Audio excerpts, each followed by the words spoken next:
Make sure we get everybody in here. We're just going to give it just another minute here as people kind of keep joining in here. If this is your first time, I want to welcome everybody to Innovate Farmington. This is a group that has really had its ups and downs. It's been around for about 10 years now. I took it over about a year before COVID, and then from there, it got very challenging to keep this up, and we moved it to online. From there, just give you guys some background. My name is Jeff Fuzzy Wenzel. I am the CEO of the website you see here called Pre-IPO Hype. I have been in the equity crowdfunding space since the beginning, literally since the beginning. I have one of the first campaigns ever that went live after the Jobs Act. But like I said, I took over as host of Innovate Farmington because I live downtown Farmington. I am associated with a lot of the businesses in this area here. And so I run this program. Now we've had some ups and downs. We're trying to get this back up and running. So we're going to try to get back into this groove here of getting these campaigns going and getting these types of meetups going. And that's what this is today. This is going to be our November one. We will have one the first Tuesday in December. But today we're going to talk all about equity crowdfunding. We are going to stay in that department. I know it's a big thing for a lot of people getting ready to do fundraising, or if they've got a startup and they're looking to raise capital. This is all about how to get in the right mindset to raise the money needed. And also what your expectations should be. So the format of today is I'm going to go through kind of my world of crowdfunding. I'm going to kind of show you guys funnels that we build, show you guys sort of the mindset to be in, and then we're going to open up for some Q&A towards the end of the session here. This will be roughly about 50 minutes long with a Q&A at the end here. So again, I encourage everybody to kind of hang out. If you have to drop, let me no worries about it. I'll have this recorded and we'll do a live stream of it later. So with all that said, let's go ahead and jump into it. Please keep right now, everybody, if you can, make sure you keep your mics muted, and we'll open those up, like I said, when we get to Q&A. If you've got questions, feel free to put them in the chat right now, just as I'm talking, so that we can get back to them. I won't answer them right away, but as we're going, I will go ahead and answer those questions at towards the end of the session. All right, everybody. So let's get into equity crowdfunding. So a couple of things to be thinking about when we look at this. There really is kind of three verticals to be thinking about when it comes to crowdfunding. And a lot of people have misconceptions about what that is. So one vertical that we've heard for a long time is what we call like reward-based crowdfunding. Think Kickstarters, Indiegogos. This is campaigns when you are trying to sort of pre-order a widget, right? Or you've got a physical thing that you've made. I'll give you an example. I'm going to hold up something right here. Here, these things right here. Hear that? I don't know if you can see them or not. There's my camera. These are what we describe as thinking eggs, okay? I bought these off Kickstarter. I pre-ordered them. I waited the 6-7 months, and eventually they showed up, which was, I pre-ordered them. I am not buying any shares into the company at that point. I am literally saying I will pre-order said widget. I will give you this money. You will ship me the product when it's ready. So that's sort of reward-based crowdfunding. We'll do other sessions around that because I've done about 300 Kickstarters. So that'll be a whole nother session. Today, we're going to focus on equity crowdfunding.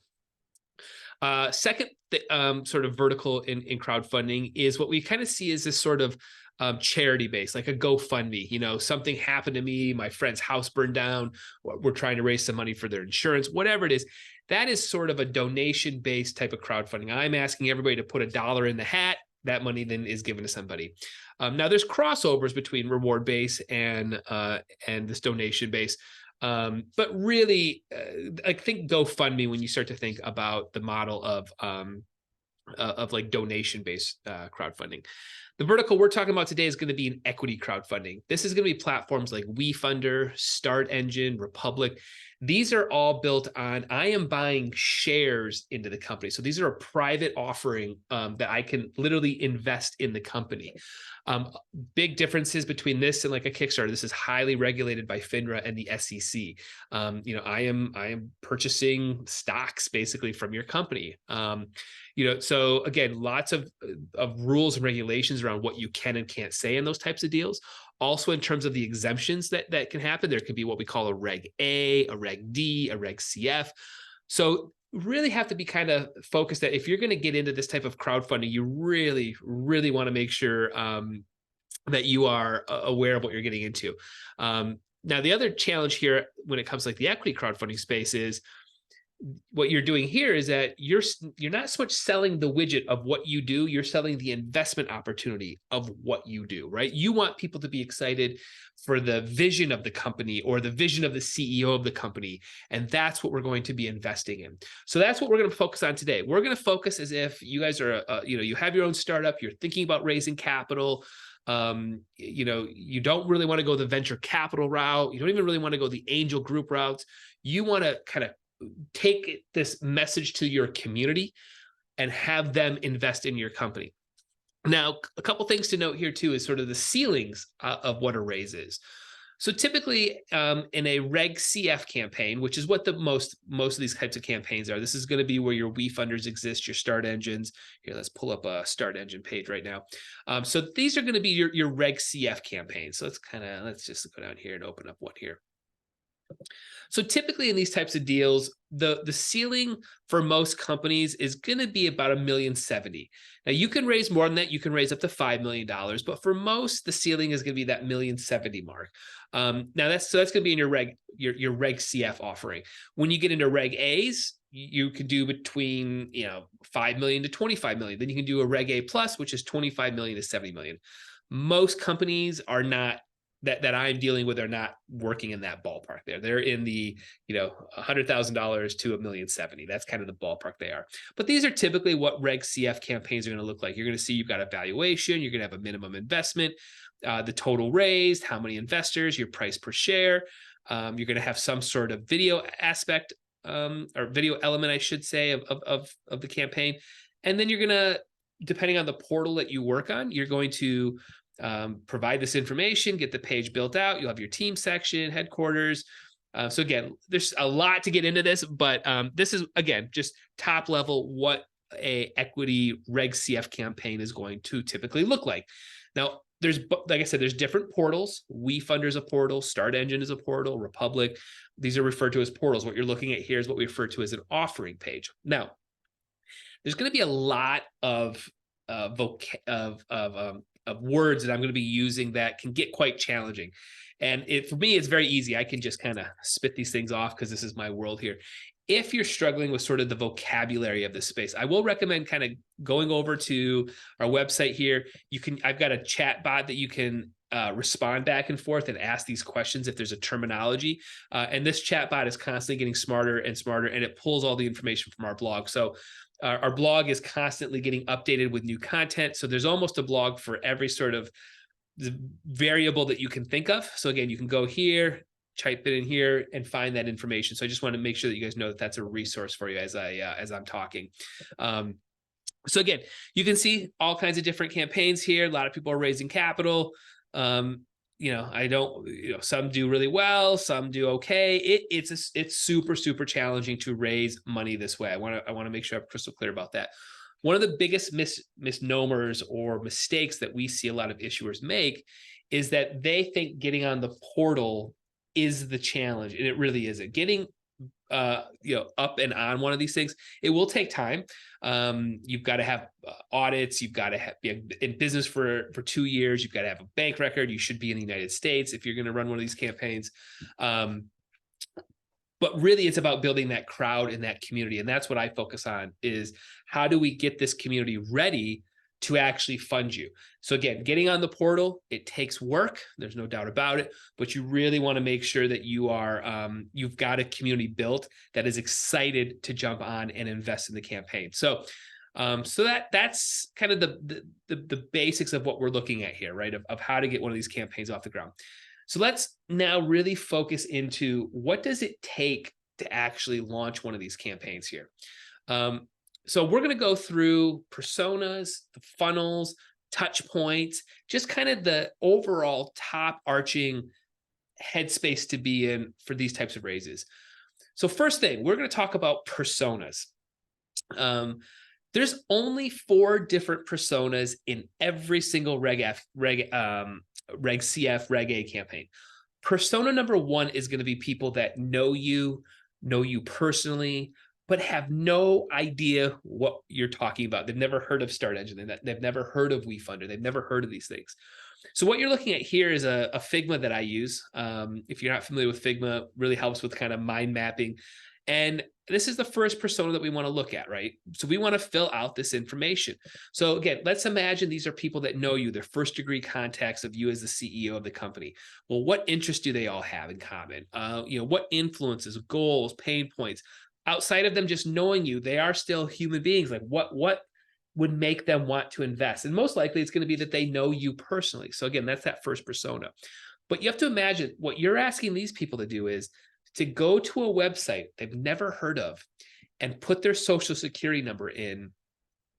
Like, I mean, would you guys do that? The answer would be probably not.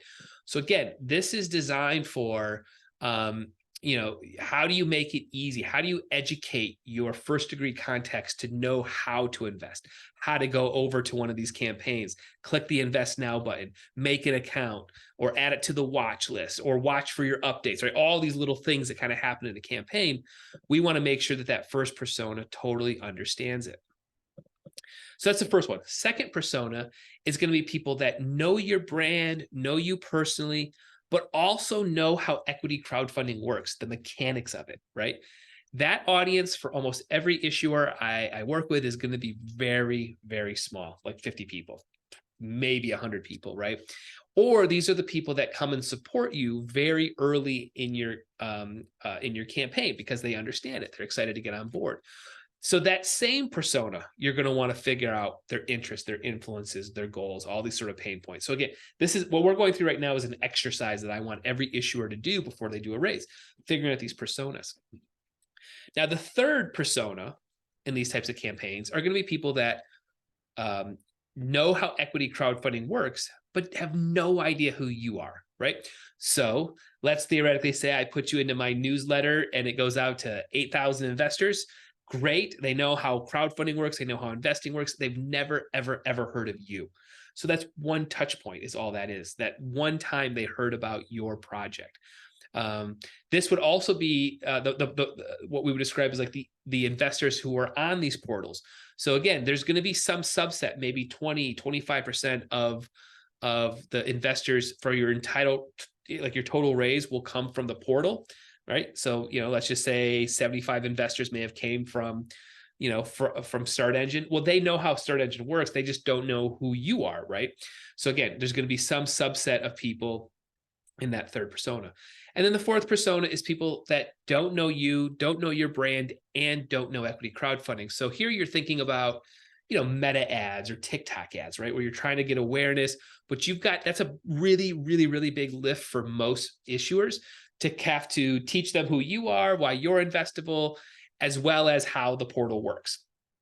So again, those are the four personas. We're going to go over those here just real quick. So persona number one, people that know you, know your brand, but don't know how equity crowdfunding works. Persona two, people that know you, know your brand, and know how equity crowdfunding works. First one is they don't know how it works. Second one is they know. Third one is they know equity crowdfunding, but have no idea who you are. And then the fourth persona is people that don't know either, don't know your brand, don't know equity crowdfunding. That third persona, something I want to highlight there as well is you also have to have in your mindset that you are competing with every other offer in the world. Because if I have $1,000 extra right now, just in my life as a retail investor, I could go and invest in Tesla, Apple, Disney. I could invest in the other 700 deals that are active on all these different portals, right? So I've got a lot of options. So I say all that because you have to think that you're competing with all of these other deals at the end of the day. Okay, so that's personas. That's what's kind of in my mind as I'm now starting to build out what does our tech funnel or tech flow need to look like? How am I reaching out to them? How am I getting the touch points? And where do people fit? So this is going to look like a lot. We're going to break it down here one by one. So let's kind of look at the most basic funnel in these types of campaigns. And that's going to be right here. Every single offering that is out there is basically this funnel here. So what this gray part is that this is your offering page. And that's going to look something like this. This is your offering page. If you click invest now, right? You're going to go to an investment page. Let's go back to our funnel here, right? So there's the investment page. That's your invest now page. This is where the information is being added. And then eventually you get to some sort of thank you page or a confirmation page that says you have invested, right? So that is the most basic flow. Every single portal does the same thing. It's going to look like that, right? That's going to be our flow here. Now, for these types of campaigns, you really should have multiple traffic sources being pushed into that page.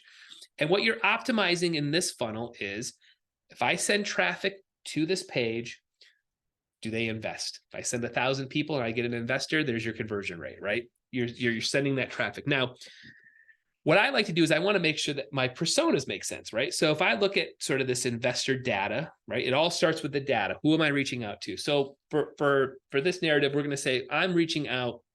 It looks like Adam's in our group here.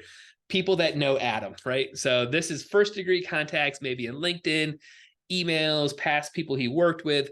Great. That's going to be a subset of data that we are going to probably use some sort of email outreach to, some sort of LinkedIn outreach to, potentially newsletter if they've opted into your newsletter. Meta and Google ads, I'm going to hold off on for a moment. You typically don't start those traffic sources until a campaign raises $150,000 to $250,000 sort of organically from your inner network, your inner core.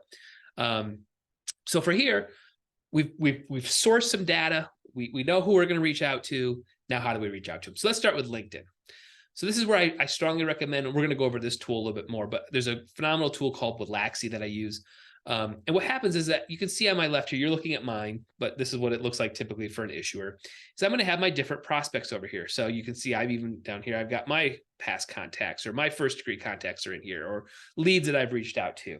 So for each one of these personas, I have different campaigns built. And that way I'm being incredibly focused with my communication. So again, let's kind of go back to our flow here. So I've got, let's say I've got 200 people that are first degree contacts. Adam, you're my case study right now here. I've got 200 people that I've contacted, or I know that they know me, they know what I'm doing. I'm going to put them as a subgroup, and I'm going to reach out to them with very laser beam focused type of communication. Hey, I haven't seen you in a few years. We used to work together. We went to school together. I don't know, whatever it is. And that way my communication is as straight of a line as possible, right? So that's going to be, let's say, my LinkedIn. So I put that data in there, and then you're basically driving people into this page. Now you may want to do the same thing with email. This is where I recommend a tool like SuperSend, and you're looking at mine, or you can use a tool like Lemlist. And what I do here is I've got different domains set up for outreach. And I take that information, that's emails, and then I have different sequences built off that. You can see down here, I've got 4 or 5 different sequences built. And again, very, very direct conversation. A model that you hear quite a bit in our industry is spray and pray model. That does not work. That we are laser beam focused. I am reaching out to these 50 people, these 100 people, because they make sense for me to connect with. So that's going to be your cold email, your LinkedIn outreach are going to be there. And again, you may have multiple different sets of data. Let's theoretically say you're working with a guy like me, and I say, hey, you know what? I'm going to go into my database here of retail investors. I found 3,000 of them. I'm sourcing them, or they're going to get much different communications. So they would have their own sequences and their own outreaches built. So again, trying as hard as possible to be a straight line from data to messaging to call to action. Now, the other big one that you see here is in red. This is our newsletter and updates. I cannot stress this enough. If you are thinking about doing any fundraising, any crowdfunding, it's a lot going to come from your community, your newsletter.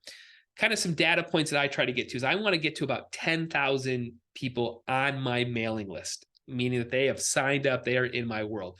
It doesn't need to be exactly 10,000, but at least maybe it's 8,000, maybe it's 7,500. It's just, there's a community of people to reach out to in our newsletter. So again, that's a lot of this, is how can you build up that crowd or community? And that newsletter, I strongly recommend using a tool like Beehive. This is what I've switched all my newsletters to, because it's got really good referral programs back and forth. If any of you are signed up for my newsletter, you're getting them. They come from Beehive. Just really, really, really solid technology behind the scenes, and a ton of investments gone into them. And I'm going to show you something down the road as to also why I use Beehive. I'm going to hold off on that. But that newsletter is your absolute bread and butter for these types of campaigns.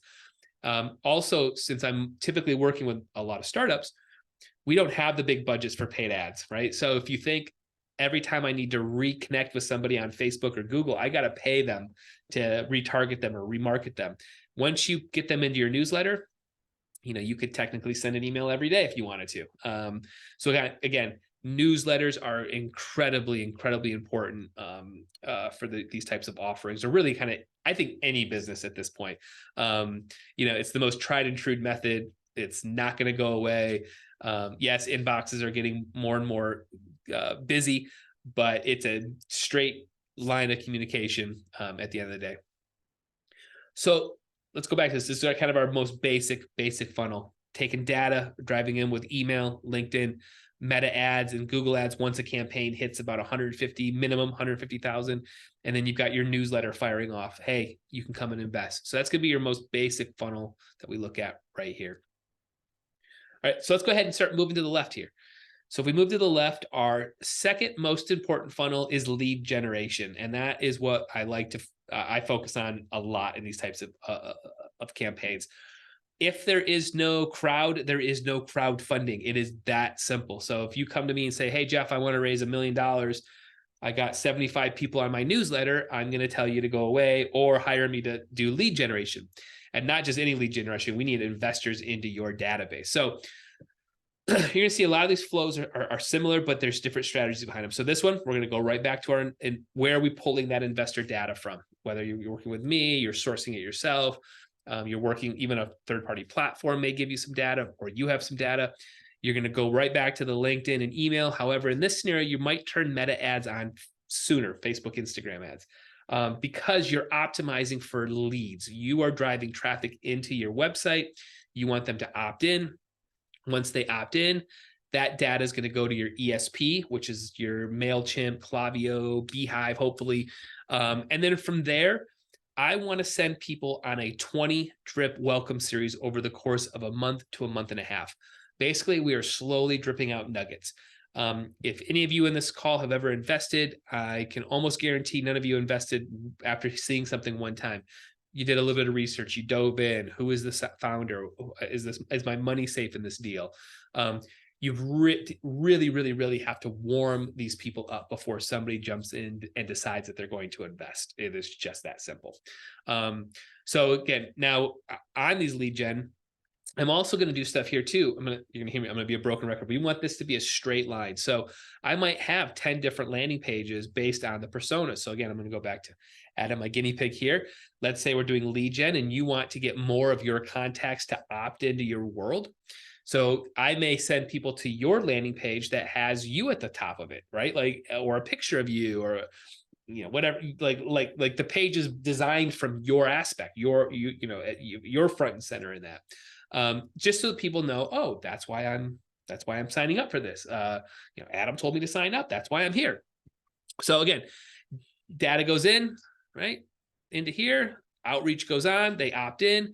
That data goes into your ESP, and then that 20 welcome series happens. And then from there, you're sending people into your offering page, right, from those emails.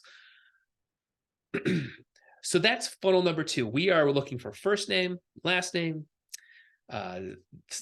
email, cell phone if they'll give it, even an address or a zip code, because sometimes we might even do some direct mailers in these types of deals. You're trying to get whatever data you can, and you're optimizing this for how much is a cost per lead. $1, $10, $100, because that's going to tell you if you can scale or not, right? So second funnel. Third funnel, we've all kind of seen these. This is going to be your evergreen style webinar funnel. What typically happens in these is, this is our second sort of lead generation, is we've got a 10 to 20 minute pitch. Basically, the founder going through their pitch deck on Zoom or something like that is pre-recorded, something like what we're doing right now. It's probably edited. It's also going to have to go through compliance to make sure that you don't say anything out of bounds. So again, I always recommend that your compliance lawyer or your broker dealer looks at the webinar, make sure that you're saying everything, you're staying in bounds basically. But that's going to be your 10 to 20 minute pitch of going through your deck. You're going to take the same, pools of data that you're pulling from, probably a little bit more meta ads here because you're optimizing for webinar. Hey, are you interested in hearing why, why this Vita Images is going to take over the world? Are you, you want to send that traffic in, get them to opt in and hear your pitch. And then from there, build out that evergreen style webinar. So we've all probably kind of experienced that world. I like to build out that too. And again, I'm looking at how much does it cost to get somebody in? How long do they stay and watch the webinar? And then that data, right, once they do that, goes right up into our ESP. And then that welcome flow series happens again here. So you can see how these two lead gens are all connected, right? So again, we're sourcing that data, building up that community as big as possible. All right, last but not least, we're going to get into the fourth sort of funnel to build. Now, the reason I have to build this fourth one out right here is this is all designed around splash pages, click-through pages, and just landing pages. The reason I do this is that for almost all the portals, once you submit your offering page, you do not get to change it. So these, especially like this company right here that we were just on, Vita Image, once they submit this, if they wanted to make changes, Start Engine typically charges them $1,000 to make any change. So you're not basically making much changes. So that's how it works. Or if you're working on a white label solution, you basically give the keys of your website to the broker dealer and they own it. So again, it's designed so that you can't make changes to the page because people are investing at certain points. You can't go back and now all of a sudden change your valuation, change stuff. So it makes sense. However, on the marketing side, very, very, very challenging than when I can't make changes, to hooks or taglines or video edits. So because of that, I like to build out splash pages before the offering page. Now, you have to be a little careful with this because of rules and regulations and SEC and compliance. You cannot put invest now buttons. You can't put the terms. You can, however, put like a learn more. So what happens here is I will have, again, all the personas. You kind of hear me be a bit of a broken record. I've got my different personas. I've got my different data. So now that my data is as straight line as possible, I'll take my first degree contacts again of Adam. They're going to go to a landing page. On that landing page, it's going to say learn more. They click the learn more. Then they go to the offering page. And once they get to that offering page, there, that's where you can test in Google Analytics to see which one of my splash pages brought an investor. So now you're going to do straight lines. So you might have 20 different landing pages, but because your data is supporting to have that many types of personas or landing pages. The other part of, I should say, the other reason I do this is data flow. All of the portals handle data differently. We're going to stay on the Start Engine example. Start Engine puts their pixel, Facebook pixel, TikTok pixel, whatever it is, first, and they prioritize theirs over yours, which means your data is very, very dirty. So it can be challenging to run a huge ad campaign just to startengine.com and have their pixel firing everything and not yours. Same thing on WeFunder. WeFunder does it a little bit differently. Republic has no pixel whatsoever. So now all of a sudden you're like, well, how do I know if this, my marketing efforts are working? Well, the best way to do that is to have splash pages and then have UTM set up so that depending on where they click from, you can see in Google Analytics where that investment ultimately came from. So again, it's a workaround because of the third-party portals. And that all came to fruition after iOS 14, which was a huge change to marketing. If you don't know that, go Google iOS 14. And you'll see why we have to make those types of adjustments and changes.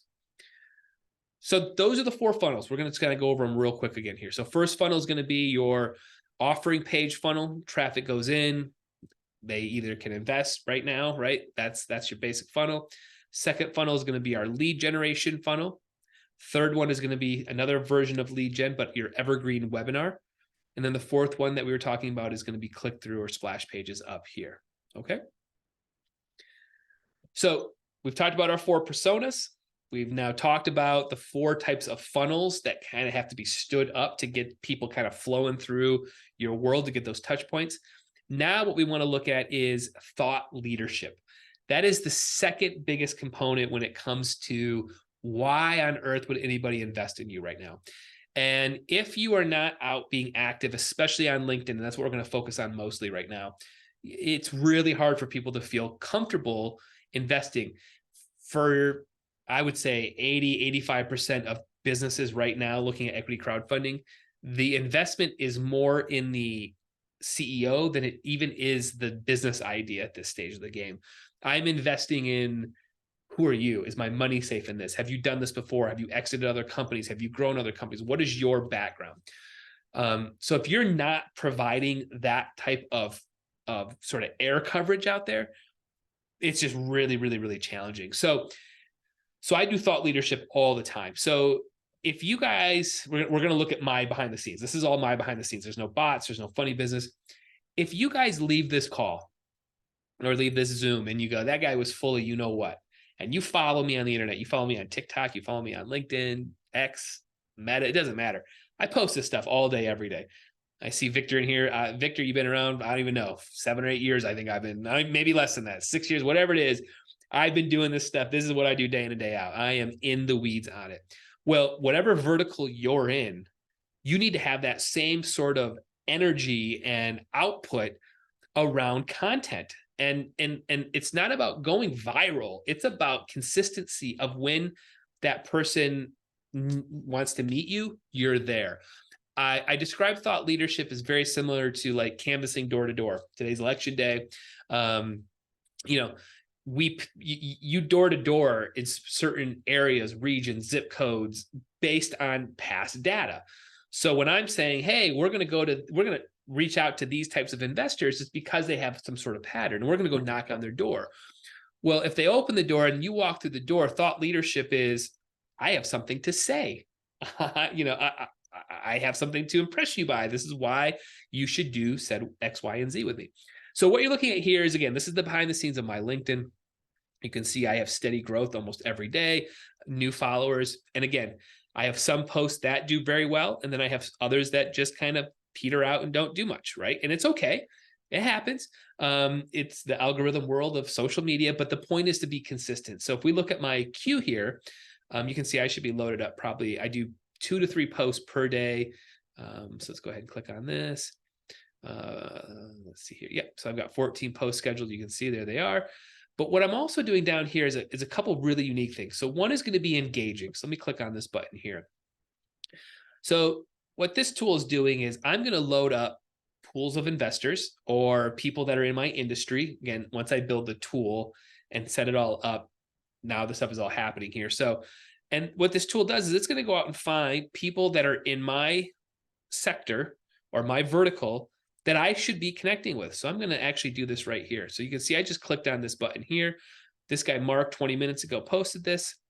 He is in my space to some degree. I'm going to use ChatGPT 4 and cool. Perfect. Hit reply. So I want to do about 13 to 15 of these a day.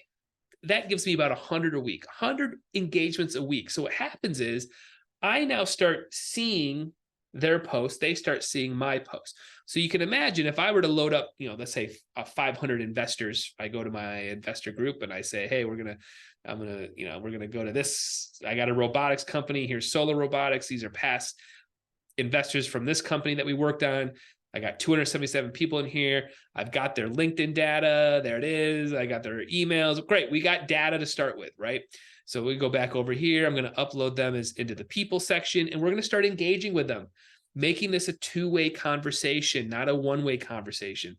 Now, the second part that's really, really cool in this is once somebody engages with me, I can do an auto direct message out to them. So And I have one of these running right now for me personally. Well, you can see the DM history here in just a second. There it is. So I loaded up a bunch of people in my world that these people have all commented on some of my content, and I sent them a quick question. Do you offer, so I write it up here. I use my premium email, and now all of a sudden I'm asking them to do something. I'm giving them a call to action. Next, we want to make sure industry news, what's happening in our industry. So again, this tool is going to go out. It's going to source the industry news. So this one's going to pull in all my world of startup, entrepreneur, crowdfunding, equity crowdfunding. And I'm going to go and comment on it, again, using some AI to help me do this. And I want to do about 3 of these a week or so. So yeah, there we are. Cool. All right, looks good. I'm going to hit agree. ChatGPT is going to read that article and write something for me. And I'm going to do a quick little spot check. But ultimately, I'm going to lean on AI to help me do this because I'm trying to do this at scale as sort of a solo entrepreneur. But again, this is that thought leadership sort of component behind the scenes here that we want to make sure that we are completely utilizing this, especially on LinkedIn. I'm going to just give this a minute because I might as well be here to do this. Just give it a second. Cool. Awesome. Posted that out. So now that just went into my queue and that'll go out. That'll be my 15th post. So that's this first portion of thought leadership. Let's kind of go back over to our visual here, right? There's thought leadership. There he is right here. Now, the second part of thought leadership is going to be a lot around shorts, YouTube shorts, reels, TikTok reels. And the best way to do this, and this content that we're working on right now is going to be a part of this. This will be my work for next week. Oh, sorry, I should have been logged into this. There it is. If you use this tool called Get Munch, you basically load up your long format content, and this tool takes it and slices all of your like that long format content into, I don't even know, it can be hundreds of short form content, right? So it basically takes based on your keywords, top trending keywords, again, based off your vertical. And from here, it auto cuts all of these. And then it gives me my, I copy. So I'm going to go backwards a little bit more. So it literally takes my long format content, makes it all short. I take it, I post it, and now I've got short form content coming off of me, and it all starts with long format. So like this content that I'm making right now is going to probably feed the bucket of short form content for me for the next potentially 60 days, depends again, how much it gets spit out. But this tool is what allows me to edit all of that content very, very quickly, again, based on keywords. So if we go back, so we've got our LinkedIn, absolutely humming and running. We've got our YouTube shorts running, or reels or Instagram reel, whatever, short form content, taking that long format and slicing it all down. But ultimately, this is the funnel that we want people to be. I want all of you guys to be thinking about. This is what's in my head all the time. First, we got to get people aware that you exist, the offer exists, the startup exists, you exist. Consideration is them engaging with the ad, engaging with the email, like just literally opening the email and reading it. Conversion is they opted in for the newsletter. They read the email and responded back. That's starting to get some conversion. Loyalty is where they actually invest. And the holy grail is they tell somebody else to invest. But people have to be going through this funnel. There is no such thing of, hey, I put up a campaign, where's all my investors? They don't even know you exist, right? So again, there's certain strategies and flows for here, certain strategies and flows for down here. And if you kind of go back through this whole funnel, this is what's ultimately in my head here. So all that social media stuff we just talked about, it's just part of this awareness to consideration. That's where that is. All right, let's keep moving on here. We'll wrap up in a little bit here. Then we want to look at, is this campaign working or not working, right? So if you go here, this is my metrics database, by the way. If any of you guys want this, it is for free right now. I'm going to show you where to go. Here, let me give you a link here real quick. If you go to fuzzywenzel.gumroad.com, let me put it in the chat for you. I've got a lot of free resources for you. You guys can scroll down. You can see I've got What we're looking at right now is this big database of metric crowdfunding. It's free. You also have my equity crowdfunding calculator for free and my email audit. All these are free. You can also buy my new book and my fundraising kit. But let's I digress here. Let's go back here. So is this working? Is your paid ads working? Is your email marketing working? And you should be trending kind of two things here. Is it lagging or is it leading, right? Which one is it? Get out of there, get out of there. There we go. You know, what's your cost metrics if you're working with an agency? What's your SEO metrics? What's your social media metrics? So again, you're not going to have data on this right away, but as your campaign's growing and changing, this gives you opportunities to, you know, to add, you know, and just change. What do I have to work on? You know, where's my issues basically? So again, very, very, very powerful stuff to just know if this is working or if this isn't working. So let's talk a couple more things here. Let's talk about what happens when your campaign does do well and you want to start running paid ads, right? And now you're like, hey, I think I do want to do paid media. Let's kind of take a quick look at what that looks like. So we're going to look at this ads calculator here real quick. So I'm just going to use some loose numbers. Let's theoretically say we want to do $100,000 per month in investment, right? Let's say your average investment size is that. Let's say you're doing this. Now, my top of the funnel cost per acquisition for 9 years of doing this is roughly about $190. So it means it cost me $190 to even get an investor. So that's going to spit out a ballpark of how many clicks you need to that page.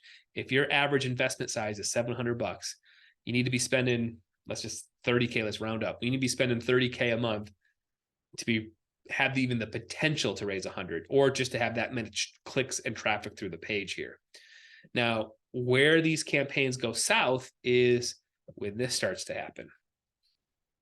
Like, whoa, whoa, whoa, whoa, whoa, you know, we're just not even in the ballpark. You would never even consider spending that, right? And this stuff happens. So my point to all this is it's all about how do you get that average investment size up? Not the minimum, but the average. If you don't get an average of a minimum of $1,000, like it's impossible to scale these campaigns. There's just not enough meat on the bone. So typically, again, when you kind of come back and you look at one of these deals, you know, we're just looking at a deal here. You know, their minimum is 245. That's even for me is a little bit low. I'd probably have a minimum of like 350. So if it's costing me $190 and people are even coming in at a minimum, there's still a little bit of meat on that bone here. But I'm always trying to get that average investment size up as high as possible, like around $1,000, because it's the only way that I can scale these campaigns with any sort of paid ads. Now, the next challenge you get into with paid ads, I kind of talked about a little bit ago, is making sure that that data is secure. You have to realize all portals are stealing your data and then marketing every other deal. So let's say you spent, you know, $150,000 in paid ads and you were the ones driving that much traffic to this page. Well, Start Engine is actually taking all that data for themselves and remarketing all the deals. So it can get a little bit discouraging sometimes, especially for myself as a guy who runs these types of paid ad campaigns, when I'm like, dude, I'm basically marketing Start Engine or WeFunder. Or when you go to Start Engine and you go to the front page here, and we're gonna do this right now here, they're offering their own deal. So like every time that I drive traffic for all my deals into Start Engine, you can actually invest in Start Engine. So when you start thinking about this competition, I mean, you can see it right there. There's the first deal that they are offering. It's not you, it's them. So again, those are things that as an insider, they're tough pills to swallow, which is why you're going to start to see more and more issuers start to do the campaign on their own domain. This would be an example of one here. This is a campaign that I'm running. Is you can see it's on a client's domain. This would be like a white label solution. So this is still a Reg CF trying to raise 5 million. But this is built on Webflow. It looks good.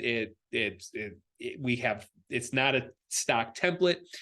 There's a broker dealer involved behind the scenes that's handling the raise. But ultimately, this is sort of a white label solution. Now, this allows us to kind of protect our data more. However, there is no support from any sort of portal. You're on your own island if you do like a white label solution here. let's kind of go back here. So that's kind of paid ads. And then last but not least, and then we're going to open up some questions here, is really thinking about, how press kind of works into this. And there's two ways that we're doing press right now at the end of 2023. One is going to be using Beehive. So Beehive has a really good referral program where you can put your newsletter or your content and sponsored into newsletter that makes sense. So there's a lot of investing newsletters. Maybe your certain vertical that you're in, you find a newsletter that's popular there. So what you're basically doing is you're testing your marketing message in these smaller newsletters on Beehive. And once you find something that works, then you bring on a company called Stack Commerce. And these guys are really expensive, but they do good work. But you bring them on, and this is how you get your product or your offering in Entrepreneur, Mashable, TechCrunch, sort of the bigger players. But you only come to this when you've got your marketing message for newsletters really figured out. And Beehive is the absolute best place to sort of track that right now. So again, just stuff to think about in terms of how do you kind of get that message out above. You would not want to start with this stuff right out of the gate. Again, most campaigns are going to start what we call organically. Your crowd, your community, your insiders are who typically comes to the table early in a campaign. And then after that, you can get into kind of testing out stuff, right? So I'm currently testing this thing out here. I'm going to put it in the chat for you guys if you guys want to play with it. So you start to find that there's a lot of education that has to go in. So sometimes what we'll do here is I'll build out chatbots, and this can be hosted on anywhere. It's just right now it's on this page. It's just a demo. So for this one we built out was you could learn about the core business for a little bit, and then at some point you could go and learn about how equity crowdfunding works, right? So you're interacting, so having this sort of interaction happening. So this is kind of newer things that we're starting to play with, because one of the pain points is that's happened in equity crowdfunding is the investor pool has not been growing like we thought it would, and we need it. So as you start to get newer and newer eyeballs into this world, you've got to educate them and have them understand what they're getting into if they're thinking about investing even $1,000 into a deal, right? So again, so this is just, again, I'm not doing anything. This is just this bot that we built, and so there's an article that you can read about. So it's just, my point to all this is, sometimes you got to get extra creative too to just get your audience engaged and excited for the raises. So okay. Let's open up for some questions. If you want, feel free to unmute your mics, raise your hand if you want, ask a question. Otherwise, we're going to try to wrap this up around 3 just to be respectful for everybody's time. And then back in December, first Tuesday in December, we're going to be doing this again. We won't be talking about crowdfunding on that one. We'll probably get in the weeds on something else. We'll figure that out here next month. But yeah, any big questions for anybody right now that I can ask or go over? Hey, Adam, you got your hand up. Yeah, what do you got? Yeah, I was just wondering, essentially, when you recommend, trying to go the equity crowdfunding instead of the traditional route. I mean, my gut feeling would be either you're not VC scale or, you haven't gotten your initial traction yet. And so no reasonable investor is going to give you money because nobody funds concepts anymore. But what are your thoughts on, when you should put all of this effort into crowdfunding versus, all of this effort in terms of going in front of, angels, VCs, Sure. whatever? Yeah, great question. So I am. I also help out at a VC firm. VCs are just really, really stingy right now and are not taking meetings, not really putting out a ton of cash. I think even as a core business, everything I just talked about and went through helps your overall business. You need all of these things in your core business. The amount of time spent hearing no's, you could have been spending that same time building that crowd or community. My also belief right now is that almost every company is going to be turning to equity crowdfunding in various degrees, like really, really soon. I'll give you a couple examples. I've got a fairly large, insurance company who's in the insurance vertical. That company's probably worth 15 to 18 million a year, or, or that's what their valuation is.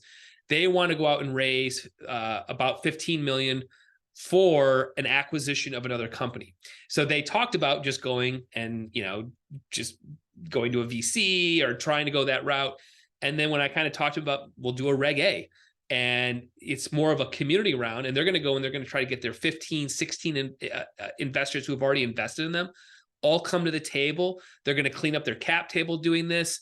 They're going to move a couple older investors off, right? So they're looking at it in that way, as opposed to this like, hey, I'm going to go run a bunch of Facebook ads. So like, again, I think that type of business is going to start to get into this more. You're starting to see these medical funds pop up. There's a fund called Red Crow that's all around medical devices. And you're starting to see like a lot of deals come through them. So again, there's a fund, and then they're spreading that money out through them. So that's going to be a unique model that I think we're going to continue to see grow and grow.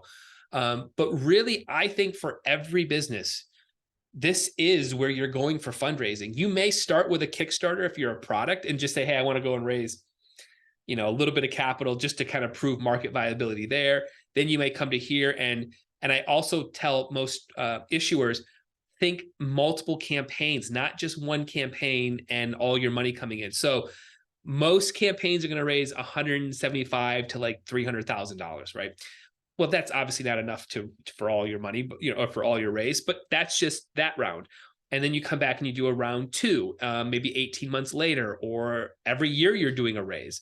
The other thing that you can look at, and we didn't get much into setting up what we call a sidecar Reg D, is you could set up a Reg CF, have it kind of almost open year round, right?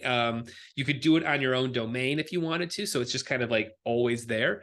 Build out your marketing materials so that you have an opportunity to always have a place for somebody to invest. Then you could set up a Reg D sidecar that goes along with it. And you can put your accredited investors in that if they come along. Hey, I did get $100,000 from this person. They're probably not going to want to invest in your Reg CF campaign, so maybe they go in your Reg D. So, long-winded answer to your question, I think every company should be at least starting to explore this, starting to explore how you build out that crowd or community, and then how you structure all of your fundraising around it. And then last but not least, if you do this well, you've got a lot more bargaining chips at the venture capital stage than if you are just, please give me money, if you're at more of a begging state. Because if you can build this ecosystem, lots and lots of power is behind you. I'll give you an example. Smart Girls, I've ran 6 of her campaigns. And, when she has a new product, we raise $750,000 to $1.5 million, and we don't need to go anywhere else. So it keeps a lot of power in your wheelhouse. So hopefully that answers your question. Yeah, great. Thanks. Will this recording be available? Yep. Okay, great. Yep. Super. Thanks so much. No problem. Anybody else have any questions or anything else I can kind of dive into or explore a little bit more? Or I know I went over a ton of stuff, but we can get into the weeds on a couple more things if anybody has any questions on anything. Cool. Okay. Yeah, and I'll share this out. Actually, I think I'll share this out. I'll give a link for you guys to be able to go and grab it and rewatch it if you want. And then if you guys follow me and you want to kind of see how I take long format content and slice it all down, follow me on TikTok, follow me on LinkedIn. You'll start to see like, oh, I was there for that. Now we chop that up into a little 30-second thing or 60-second thing. And again, using a lot of AI to execute that, because you can do a lot with a small team right now. But cool. Well, awesome. I appreciate everybody kind of showing up. I'm going to be, like I said, we'll be doing this back in the first Tuesday in December. We'll pick another topic. And then starting next year, I am going to ask for you guys, anything that you guys are working on to be able to come. We're going to open up a little slot of time for kind of startups and meeting connections, kind of doing some collisions. And all right, everybody. I hope everybody's well. Have a good Thanksgiving. And if anybody has any questions on anything, please reach out to me. You guys know where to find me. I'm around. Thanks so much. Thanks, everybody. Appreciate y'all. Bye now.